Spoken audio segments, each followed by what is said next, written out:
Dan Dickau on Gonzaga Nation SI. Well, today is the day, Thursday, June 23rd, meaning the NBA draft is upon us.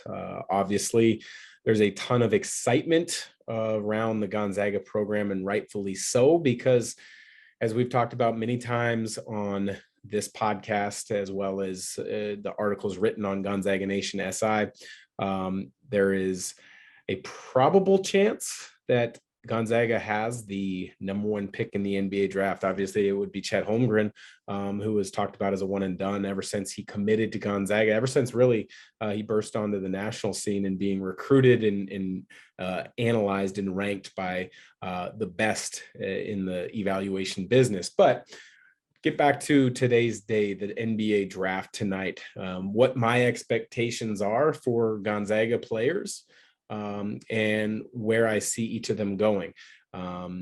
It's been fun to watch this process evolve. I think if you've been reading different articles, whether on our site or other sites written by draft analysts, there are so many smoke screens that are thrown up around the draft about what player a front office values at what slot in the draft. And then if they feel that they overvalue a player or undervalue a player, trying to figure out and maneuver a way to get to the slot that they feel they can select that player at. And you've already seen a couple trades happen in the past week. I think today you're going to see a lot more trades happen. I think this draft tonight, I wouldn't be surprised if the fourth pick in the draft with the Kings is traded. I wouldn't be surprised if the number 7 pick with the Blazers is traded.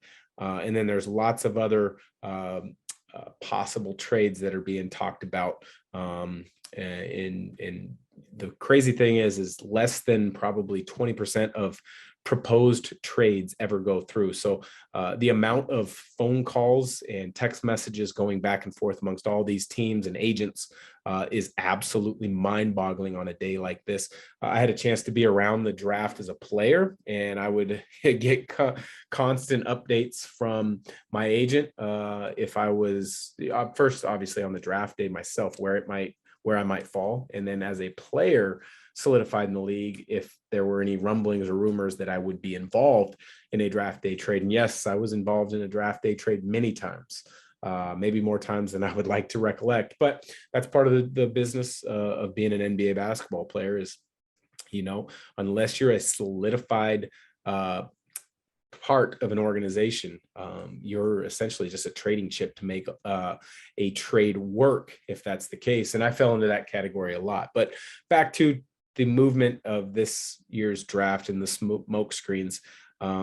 It's been about the last month or so where it looks as if Jabari Smith of Auburn has solidified himself as the 1 pick, Chet Holmgren being the 2, and then Banchero as the 3rd pick in the draft. And some people have even said they'd slide Jaden Ivey into the 3rd and move Banchero down. I don't think that's going to be the case. I don't think that's going to happen.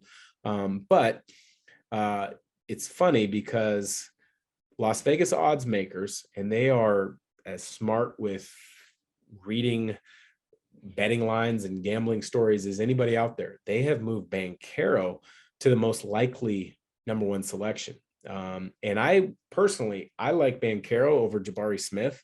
And I've said for the longest time, I felt it was a 2-man race with Banchero and Holmgren to be the number 1 pick, but Jabari Smith was impressive, and rightfully so climbed up in a lot of evaluators' eyes over the course of the season. But still, when you look at those 3, I think they're all going to be great pros.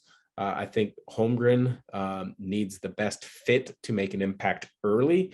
I think Banchero is the most ready to play, and I think Jabari Smith will also be a tremendous player. But every indication is pointing that Holmgren will be the 2nd pick, and he will go to Oklahoma City. So that's going to be fun. And when you look at it and you see it, there's only 2 things now left for this Gonzaga program as far as accolades and achievements. One, win a national title. And the second one, in my eyes, is to have a number 1 pick in the NBA draft. They've had many draft picks over the last 20 years. They've had many lottery picks over the last few years. But it just in regards to being able to say, hey, Gonzaga, we had the 1st pick in the draft. that is a definite kind of feather in the cap that if Gonzaga could say that, that would be, there would only leave one last thing, and that would be the national title. You've got players that have won national or NBA championships. You've got players that have won Olympic gold medals in John Stockton. You've got Hall of Famers. You've got literally every accolade possible that has come through the Gonzaga program, except for the number one pick and NCAA title. And I think the NCAA title is going to happen in the next few years. Gonzaga has been too good for too long for that not to be the case, but that number one pick would be special. And who knows, maybe it would be tonight. That would be awesome. But in regards to other Gonzaga players that are in the draft, and really it's just Andrew Nembhard, because Strother came back to school, Timmy came back to school. Hearing a lot of kind of rumblings that Nembhard really is going to be a first round pick. And I think that's tremendous news. That's awesome. I think he is a first round type of talent. I think one of the things that hurts him in front office's eyes is that he was a 4-year college player. And unfortunately, in the day and age of always looking for youth, always looking for potential, many evaluators and front office executives are going to value, well, what could this player become in 2 or 3 more years versus what kind of player was Andrew Nembhard at that age? I don't think it matters. I think Andrew Nembhard is a first round pick. He will come in ready to provide minutes on an NBA team because of how he plays, the pace that he plays with, the poise that he plays with, the calming, confident demeanor that he plays with. I think he could play minutes for certain next season, whether that's as your third point guard or as a backup. That's to be determined based on the roster of the team that drafts him. But I've seen him go as high as 24 in some mock drafts.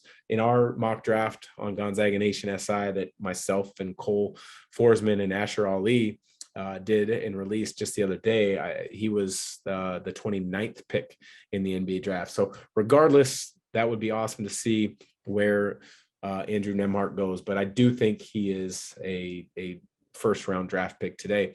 We're only a few hours away until draft day. I'm looking forward to watching it.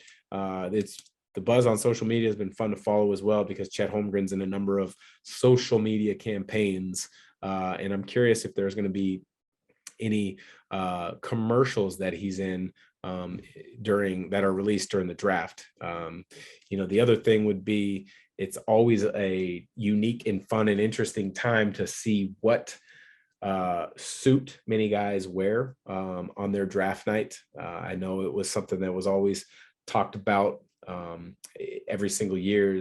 Guys wore too baggy or too tight fitting or a weird color or the inside liner or the shoes or a chain. Some guys really kind of get creative with it. So Chet Holmgren with a 7-foot frame, that's going to be interesting to see, what he does in regards to, his draft day suit selection. So it's going to be a fun night for anybody who follows Gonzaga basketball. Should have 2 players drafted for sure, and there's a good chance both of them are in the first round. So for Gonzaga Nation SI, enjoy tonight's draft. Thanks for joining.